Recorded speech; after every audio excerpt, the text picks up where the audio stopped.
Haleluya, terpujilah nama Tuhan Allah kita. Bapak Mama, saudara orang beriman yang sangat diberkati oleh Tuhan Yesus Kristus. Shalom. Sekali lagi shalom. Puji nama Tuhan. Tema yang diangkat oleh Sinode Gemit di minggu pertama bulan pendidikan, saling menopang dalam mengembangkan pendidikan.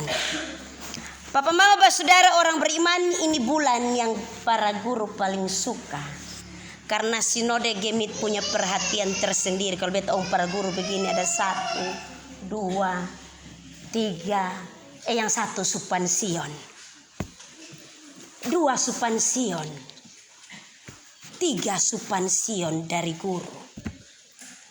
Tentunya itu berarti bahwa menjadi seorang pendidik, seorang guru yang bergelut di dunia pendidikan punya perhatian tersendiri dari Sinode Gemit. Dunia pendidikan punya perhatian tersendiri dari Sinode Gemit. Sehingga dicetuskanlah bulan Juli sebagai bulan pendidikan. Tetapi juga karena melihat situasi, bulan Juli itu orang mulai masuk tahun ajaran baru. Mulai ada yang daftar baru, mulai dari PAUD, TK, SD, SMP, SMA. Yang S yang lain son pakai. Karena itu semua orang tua akan batasi ribu. Apalagi yang mau sekolah, yang dari PAUD saja. Dia lihat kalau orang pakai sepatu sekolah, dia juga mau pakai sepatu sekolah. Orang pakai putih biru muda di juta sibuk. Padahal dia hanya pergi, aku bikin kotor pakaian itu pulang. Semua anak sekolah menuntut untuk harus nosok view, sabal view, 2 view oke. Karena itu mama-mama paling sibuk. Beta pu anak mau masuk sekolah. Subata sibuk, bapak-bapak sibuk cari berkat. Aduh, mesti dapat di mana? Bisa kau pasir kok? Atau pergi kerja di mana bisa dapat berkat untuk anak mau sekolah. Bulan Juli ini mendapatkan perhatian tersendiri. Dan ini ditetapkan oleh Sinode Gemit sebagai bulan pendidikan. Tetapi tentunya Bapak Maba, saudara orang beriman, bahwa omong soal pendidikan bukan omong soal satu orang, yaitu guru. Dia butuh pengeroyokan banyak orang. Karena itu kalau kotong terima anak pun rapor di sekolah, nanti omong bilang tripika. Yang hadir di sekolah ini harus tripika ya, mama kepala ya.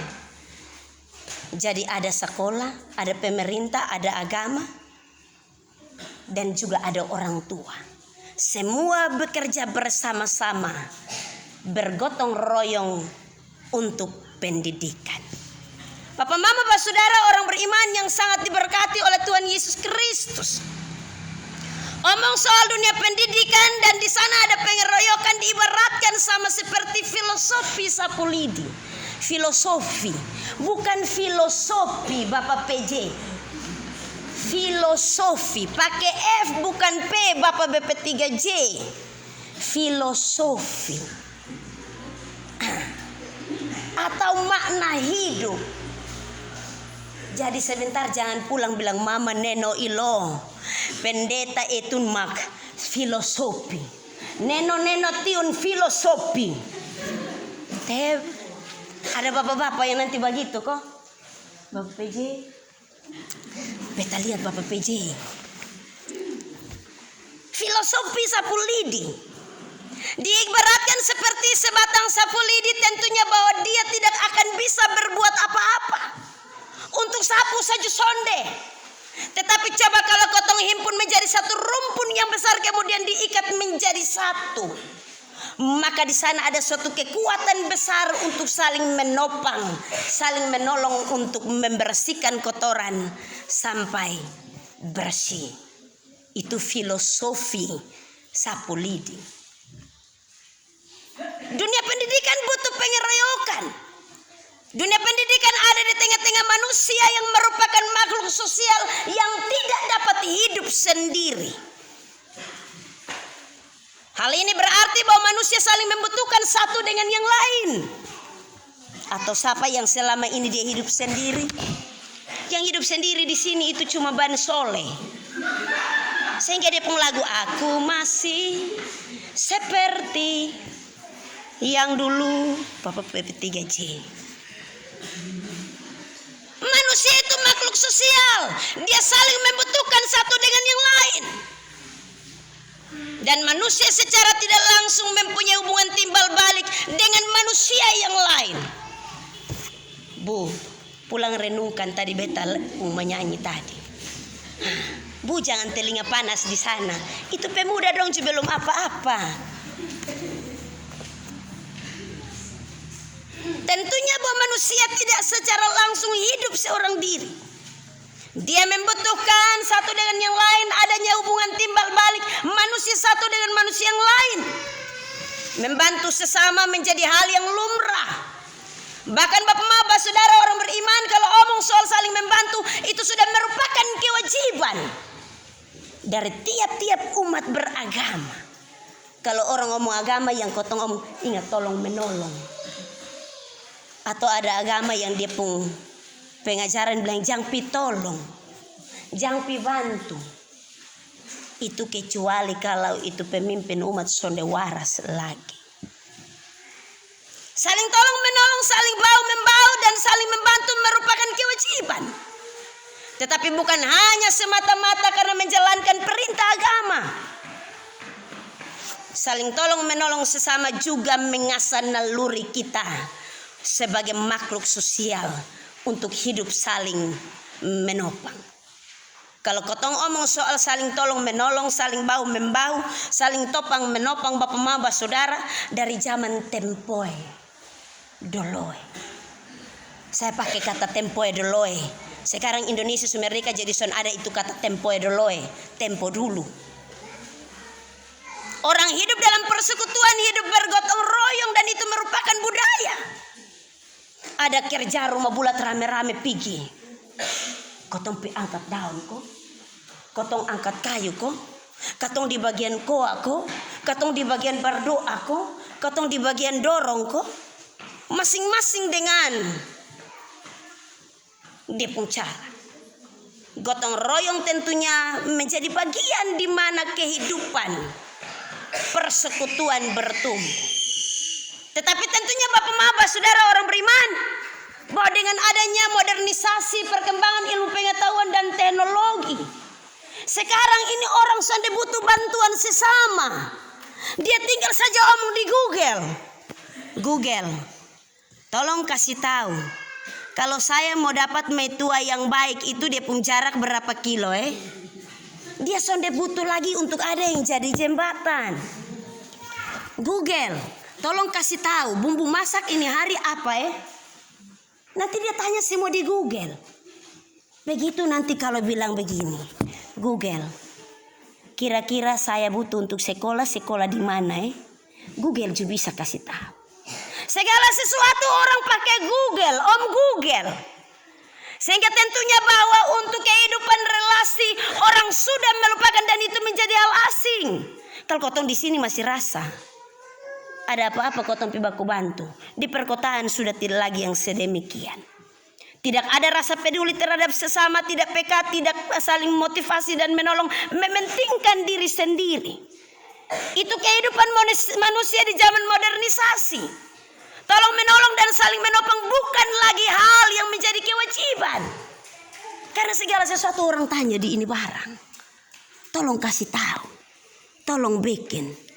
Syukur-syukur kalau dalam rumah tangga itu, begitu bapak mau makan, bapak bilang, Google, beta su lapar, mau makan. Lu son kes bini, dia son bawa masak. Begitu kalau pakaian kotor Google, pakaian dosu kotor semua. Lu son kes bini. Nah sudah, neno paek gua kotor oke. Orang sudah tidak lagi membutuhkan sesamanya. Bapak Mama, Pak Saudara orang beriman yang sangat diberkati oleh Tuhan Yesus Kristus. Karena itu tentunya bahwa dalam bagian firman Tuhan yang kita baca dan kita renungkan minggu pagi hari ini, Rasul Paulus menuliskan suratnya kepada jemaat-jemaat yang ada di Galatia. Dan tentunya bahwa surat yang dituliskan oleh Rasul Paulus kepada jemaat di Galatia adalah dalam gagasan tertentu. beta omong gagasan tertentu ini berarti bahwa ada hal lain yang terjadi di Galatia dalam kehidupan persekutuan orang-orang percaya yang ada di Galatia. Mungkin ada kejanggalan dalam kehidupan persekutuan, ada kejanggalan dalam kehidupan iman, ada kejanggalan dalam kehidupan kebersamaan, dalam hal saling tolong menolong dan saling bahu membahu. Karena itu Rasul Paulus tentunya dalam suratnya dia menuliskan kepada jemaat di Galatia. Bapak Mama, surat ini ditulis karena tentunya bahwa jemaat di Galatia sementara dikacaukan ketika itu oleh pengajaran sesat. Ini pengajaran sesat ini yang sama yang tadi beta bilang, mementingkan diri sendiri. Apa-apa panggil Google. Neo, kalau neno panggil Google maka neno ihom panggil Google. Jemaat di Galatia mengalami suatu kondisi yang sangat parah. Dan tentunya bahwa dalam pergumulan jemaat di Galatia, di tengah-tengah kehidupan komunitas Yahudi ketika itu, bahwa persekutuan orang percaya menjadi terancam. Karena orang-orang Yahudi memasuki jemaat-jemaat yang dibangun oleh Rasul Paulus, dan kemudian mendapatkan perlawanan yang keras dari Rasul Paulus.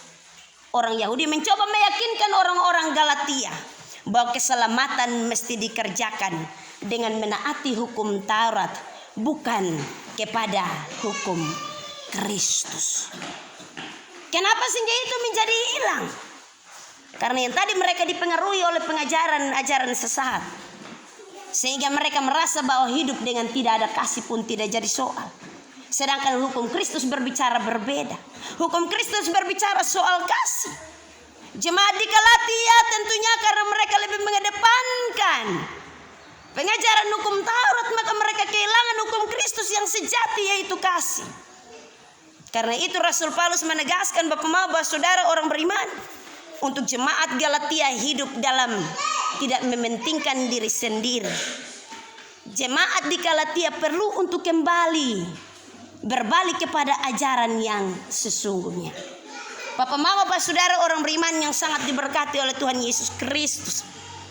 Karena itu tentunya bahwa di tengah-tengah persekutuan jemaat di Galatia, ketika Rasul Paulus melihat kejanggalan ini, maka Rasul Paulus mengawali dengan penegasan yang sangat kepada jemaat di Galatia. Saudara-saudara, kalau seorang kedapatan melakukan suatu pelanggaran, maka kamu yang rohani harus memimpin orang itu ke jalan yang benar dalam roh lemah lembut, sambil menjaga dirimu sendiri supaya kamu jangan kena pencobaan. Ini Rasul Paulus omong soal pengajaran. Rasul Paulus kasih tahu soal pengajaran, kalau ada yang buat pelanggaran, bukan piko langsung tunjuk biji mata. Kalau kotong sonde, kotong kalau yang begitu itu lu jual beta beli. Lu jual beta beli. Sampai kotong sonto di mana tempat kotong harus jual dan beli. Jemaat di Galatia tentunya ketika melakukan pelanggaran, Rasul Paulus bilang bahwa harus memimpin dalam jalan yang benar, dalam roh lemah lembut, bukan langsung bilang, lu kenapa Ju? Kok beta Ju kenapa? Saya sering bilang, kalau laki-laki yang bilang ini dadaku, mana dadamu? Sonde apa-apa, Bapak BP3J. Tetapi kalau seandainya yang nona-nona, ini dadaku. Loh menenu, mana dadamu? Pulang bini dong, laki dong son kasih masuk rumah. Yang terjadi baru-baru kita 2 tahun yang lalu di Besipae itu, orang bilang ini dadaku. Mana dadamu? Wih, bapak-bapak senang sekali. Iya, padahal di rumah dia tidak kasih tahu, bapak bilang ini dadaku. Begitu di orang banyak pada bilang ini dadaku. Mutninat lo pas-pas. Iya, itu yang bapak-bapak dapat tontonan gratis. Ini firman Tuhan. Rasul Paulus bilang memimpin di dalam roh lemah lembut sambil menjaga diri. Jangan sampai ketika kotong mau memimpin, memberi pengajaran kepada orang, maka kotong justru menjaga kotong pun diri dan pengajaran. Kotong majelis jemaat. Tetapi begitu kalau sudah di luar gereja, ini gelasku, mana gelasmu? Iya. Seharusnya kita malu kalau pendeta dong omong ulang-ulang yang itu satu. Ini gelasku, mana gelasmu? Ini angkaku dan mana angkamu? Ini sioku dan mana siomu? Majelis dong satu. Jadi kalau omong begini, ini jangan lihat jemaat. Kita tahu malu, kita pemimpin judi dalam gereja. Nanti begitu tanya iseng-iseng sa ibu pendeta, senang-senang sa, buang-buang undi, siapa tahu karena cocok. Bukan soal itu. Memberikan pengajaran yang benar supaya ketika kau tempuh pemberitaan itu jemaat lihat yang kemudian dia bilang, oh dong bikin yang benar dan dong omong yang benar.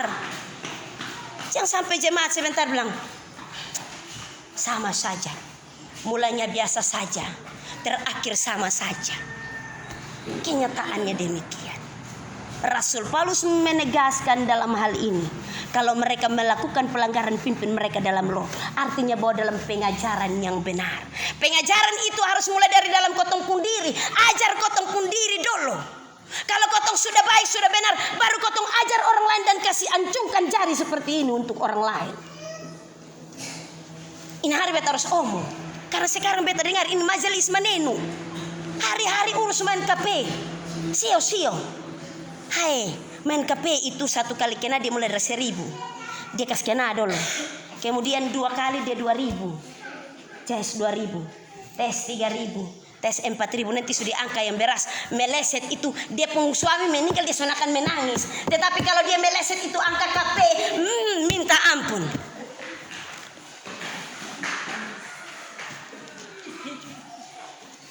Sampai-sampai ditambah lagu rohani, kau seka air mataku. Neno loh. Saya harus omong ini.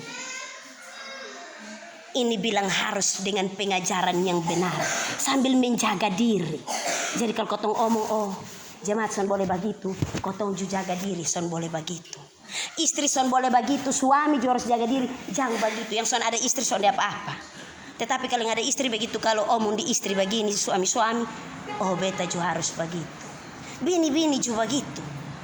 Papa mama saudara orang beriman. Karena itu Rasul Paulus menegaskan ini. Dia bilang untuk membawa orang dalam pengajaran yang benar, dalam roh lemah lembut, sambil menjaga diri supaya kita jangan kena pencobaan yang sama. Maka hal yang pertama yang Rasul Paulus sampaikan, dia bilang begini, bertolong-tolonglah menanggung beban. Jangan pikul sendiri Bapak. Kalau sendiri-sendiri itu berat. Selamin Bapak rasa berat atau ringan-ringan saja. Kalau pikul sendiri itu berat. Karena itu ada filosofi hidup yang lain. Berat sama dipikul, ringan sama dijinjing. Sonde pikul sendiri, kita bukan Superman. Hanya Superman saja yang punya kekuatan tunggal. Tetapi kalau omong yang seperti ini dalam kehidupan persekutuan, dia omong soal super team. Super team bukan super me Bapak Justus. Kalau super me itu begitu kena oe dia langsung jadi me oe. Tetapi super team itu menunjukkan suatu kekuatan yang besar. Bertolong-tolonglah kamu menanggung beban. Tadi saya mengawali dengan dunia pendidikan itu butuh pengeroyokan. Bukan kemudian kotong bentuk satu komplotan dan kotong pikul karoyok. Tetapi butuh kerjasama. Butuh untuk saling menopang. Tentunya bahwa dalam hal ini semua elemen ada di dalam. Baik omong soal orang tua, omong soal sekolah, omong soal gereja atau agama, omong soal pemerintah. Pengeroyokan. Karena itu sekarang pemerintah juga sistem keroyok. Oh, kotong patungan ada beasiswa, kotong patungan ada PKH, kotong patungan ada BLT, kotong patungan ada apa lagi Mama Guru, ada PIP dan sebagainya. Itu pengeroyokan. Jadi pemerintah sudah lihat kok, biar itu sekolah semua mati di sana juga, biar kok dia begitu. Pengeroyokan. Orang tua dengan dukungan tersendiri. Sehingga ada komite sekolah sekarang. Kalau dulu itu sudah ada komite sekolah. Sekarang ada komite. Artinya bahwa di dalamnya sudah ada orang tua dan sekolah. Gereja atau agama turut mengambil bagian. Bertolong-tolonglah untuk menanggung beban supaya meringankan. Sekarang ini juga ada gereja-gereja yang kasih beasiswa untuk jemaat-jemaat di sekolah. Atau ada sekolah-sekolah gratis. Sekolah sudah tidak lagi menjadi beban. Dan ini yang disampaikan oleh Rasul Paulus. Untuk menjaga kotong pengajaran supaya kotong sudah sampai ke pencobaan. Kotong butuh pengeroyokan, kotong butuh kerjasama. Bertolong-tolong ini omong soal kerjasama. Dan bertolong-tolong ini harus dilandasi dengan dasar kasih. Dia omong soal hukum Kristus di sini. Dia bilang demikianlah kamu memenuhi hukum Kristus. Hukum Kristus bertolong-tolong, saling mengasihi, menanggung beban. Karena itu dalam Matius 22 ayat yang ke-36 dibilang kasih kepada Allah dan kasih kepada sesama. Kasih kepada Allah dan kasih kepada sesama. Jangan sampai kau ngomong kasih kepada Allah tetapi timpang kasih kepada sesama. Hukum Kristus omong soal ini. Jangan sampai kau hanya mengasihi manusia yang ada di hadapan kau mata, tetapi kita tidak mengasihi Allah yang tidak kelihatan. Kedua-duanya harus berjalan sepadan bersama-sama. Kasih kepada Allah dan kasih kepada sesama. Omong soal kasih kepada Allah. Tetapi kalau kau sudah dikasih kepada sesama, maka sia-sialah kau hal kasih. Sia-sialah kau memberitakan tentang kasih. Sia-sialah kau berbicara tentang kasih. Maka kasih itu tidak ada dalam kau hidup tiap hari. Percuma. Suatu ketika saya khotbah tentang kasih. Kasih kepada Allah dan kasih kepada sesama. Maka ada seseorang dia bilang begini. Ini hari baru beta dengar. Bahwa kalau orang mau supaya hidup baik, harus hidup kasih kepada Allah dan sesama. Dia menuntut untuk harus hanya kasih kepada Allah. Saya hanya takut Tuhan Allah saja. Maka timpanglah kotong pun kasih. Karena itu Rasul Paulus bilang bahwa itulah hukum Kristus, memenuhi hukum Kristus. Bertolong-tolong dengan kasih. Bertolong bukan dengan terpaksa. Bertolong bukan karena mau cari muka. Bertolong bukan supaya sebentar potong pukul dada dan kasih bilang untung kau beta. Kalau soalnya dia merayap di dada. Untung kau beta, kalau soalnya itu anak sonakan sekolah. Untung kau beta. Jadi kau pembahasannya Allah. Dia bilang bertolong-tolonglah kamu karena kasih. Ingat karena kasih. Bukan karena yang lain. Bapak, mama, bapak, saudara orang beriman yang sangat diberkati oleh Tuhan Yesus Kristus. Yang kedua, dalam hal bertolong-tolong ini kata kerja. Rasul Paulus melanjutkan. Dia bilang baiklah tiap-tiap orang menguji pekerjaannya. Menguji pekerjaannya. Bukan ketika kita buat sesuatu kemudian dibilang itu su top, su oke, su bagus. Padahal orang di belakang, son jelas juga mah. Dia pun babang gak ambil lagi. Kita menguji apakah yang kita buat itu sudah benar, sudah baik, sesuai dengan apa yang menjadi kehendak Tuhan. Bukan kemudian kita bikin sedikit saja maan dia. Tuhan Allah di sorga juga kita kasih tahu yang bet su bikin. Nenaka. Jangan bikin sepotong Tuhan Allah kita kasih tahu bilang bet su bikin. Uji. Apakah sudah benar sesuai dengan hukum Kristus atau belum? Jangan sampai karena kau tumpu keinginan yang sia-sia. Papa, mama, saudara orang beriman, ini terlalu banyak. Jadi beta koma-koma nanti. Yang berikut, yang Rasul Paulus sampaikan di 24. Dia bilang tiap-tiap orang memikul tanggung jawab. Bukan hanya omong soal menguji kotong pekerjaan apa yang kotong buat memuliakan Tuhan atau sonde tentunya bahwa itu pekerjaan juga harus kemudian berguna bagi sesama atau tidak. Tetapi dia bilang dalam memikul tanggung jawab harus bertanggung jawab dengan apa yang kita kerjakan, apa yang kita beritakan. Jangan sampai kotong omong begini tetapi selesai kotong lupa nanti mau bertanggung jawaban mau laporin Tuhan. Sepertanggung jawaban itu iman kau belum. Omong soal iman ini hal yang terlalu sensitif. Saya mau kasih tahu terutama yang muda-muda yang aku masih sendiri dong. Ingat dipertanggungjawabkan apa yang kotong omong, apa yang kotong bikin, apa yang kotong buat dipertanggungjawabkan. Jangan sampai kita dapat lihat ame satu nona yang dia tutup dari atas sampai di bawah. Kok kotong hanya lihat ame dia pun mata biji juga kotong bilang bifelo maneno. Akhirnya dia mengkhianati dia pun iman. Dia lupa bahwa nanti dia akan pertanggungjawaban itu iman dengan Tuhan. Hoi nona cantik sana akan bawa kita masuk surga. Nyong ganteng juga begitu. Nona-nona dong. Nah, pendeta mau kasih tahu. Jangan sampai kau lihat yang dia mau berdoa jadi mas beraba kiri kanan juga kau bilang, yang itu sudah. Itu sudah pas itu.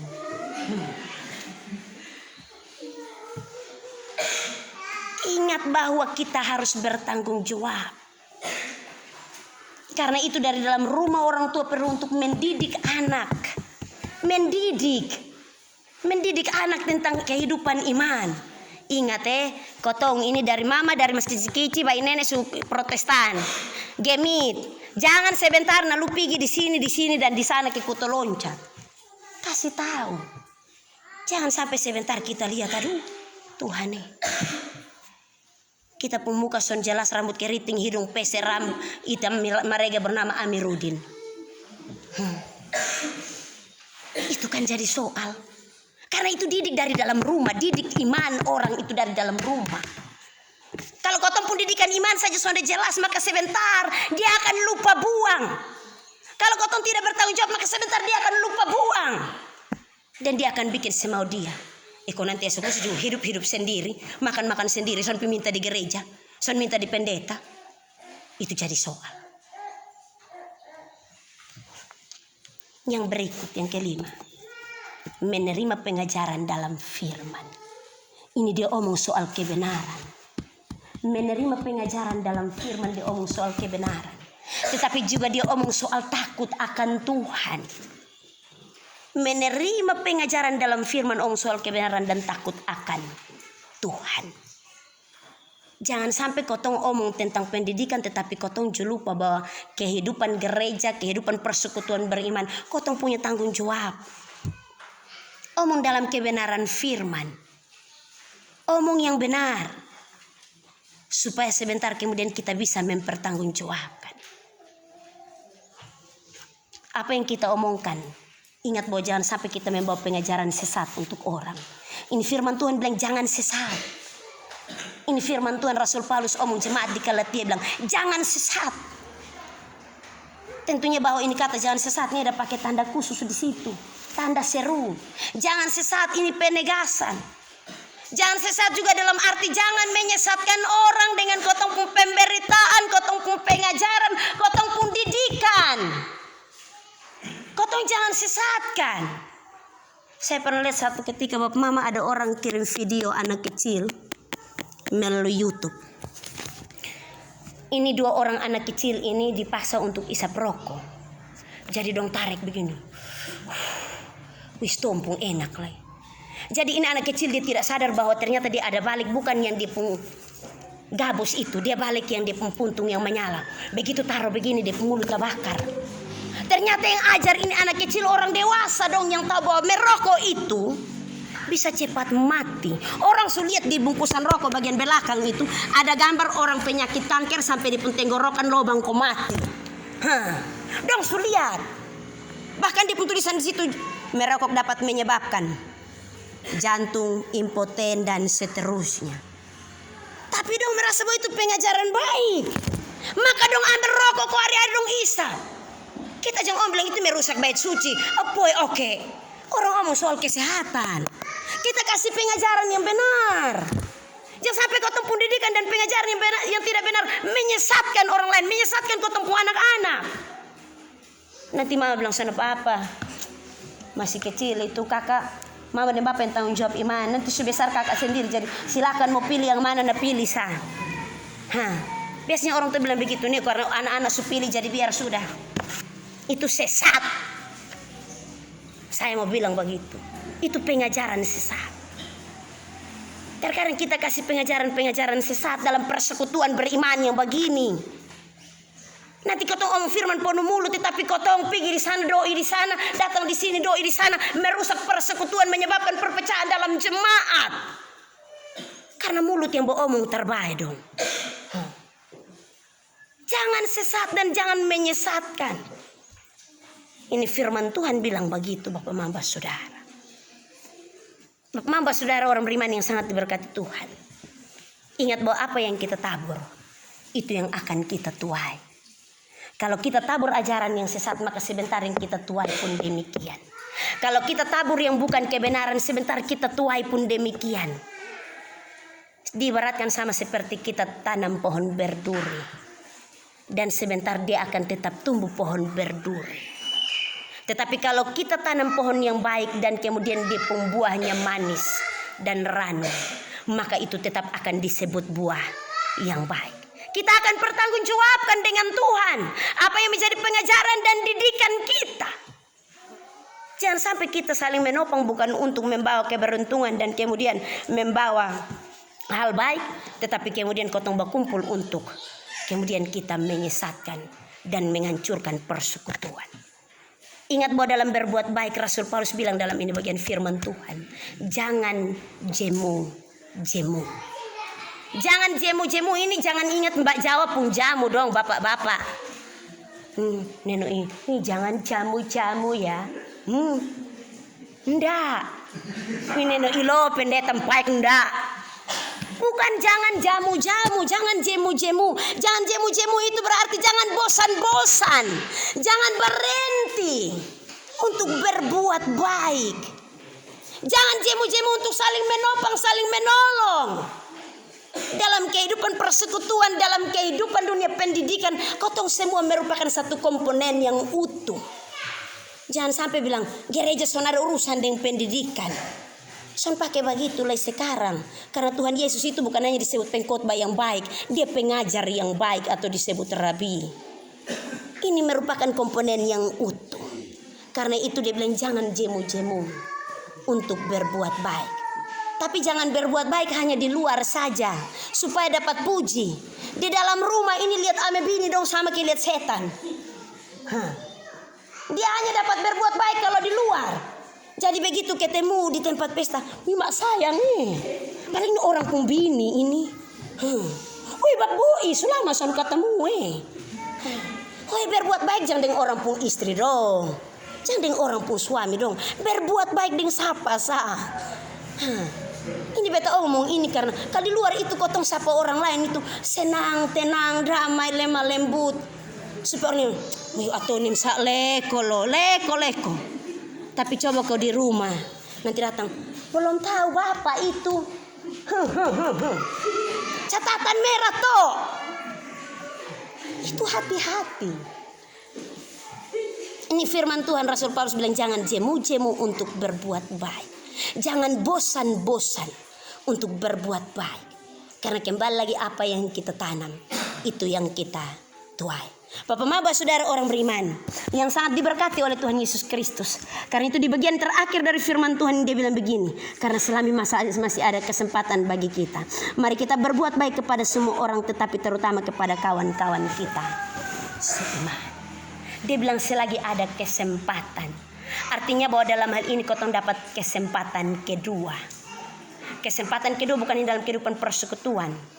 Kesempatan kedua di dunia pendidikan. Mari kotong dukung, kotong pu anak-anak dong. Jangan hanya tamat sampai dengan SD.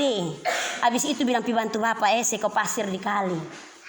Jangan sampai hanya tamat SMA bilang, "Oi mama son kuat kerja lagi, tolong lu pi jaga warung kok setiap bulan kita bisa dapat doi." Ingat selagi masih ada kesempatan.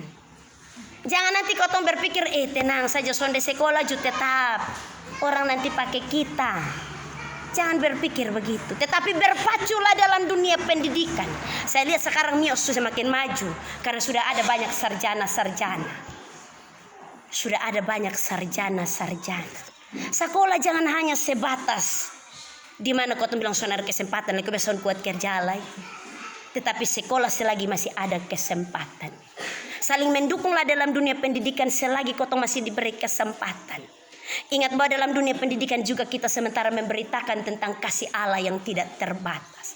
Kasih kepada Allah dan kasih kepada sesama. Sebagai wujud nyata kita ketika kita saling menopang mendukung dalam dunia pendidikan. Bapak Maba saudara orang beriman, bulan Juli ditetapkan oleh Sinode Gemit sebagai bulan pendidikan. Tentunya bahwa dalam hal ini bahwa Sinode Gemit melihat kembali jemaat-jemaat Gemit harus menjadi jemaat-jemaat berkualitas yang dalam gereja sebentar dia bukan begitu kotong tanya bilang di mana tetapi dia tahu orang-orang yang hebat dalam pendidikan sehingga bisa manajemen ini kehidupan bergereja dan persekutuan. Gereja butuh orang-orang yang demikian. Karena itu mari kita dukung pendidikan supaya kita menciptakan sumber daya manusia bukan hanya untuk berkualitas di luar, tetapi berkualitas juga dalam kehidupan persekutuan. Mari Bapak Maba, saudara orang beriman yang sangat diberkati oleh Tuhan Yesus Kristus dengan kebenaran firman-Nya. Kita memanfaatkan bulan pendidikan sebagai bulan yang ditetapkan oleh Sinode Gemit untuk kita saling menopang dalam kita mengembangkan dunia pendidikan bagi kemuliaan nama Tuhan. Tuhan memberkati kita dalam kebenaran firman-Nya. Terpujilah nama Tuhan Allah kita. Amin.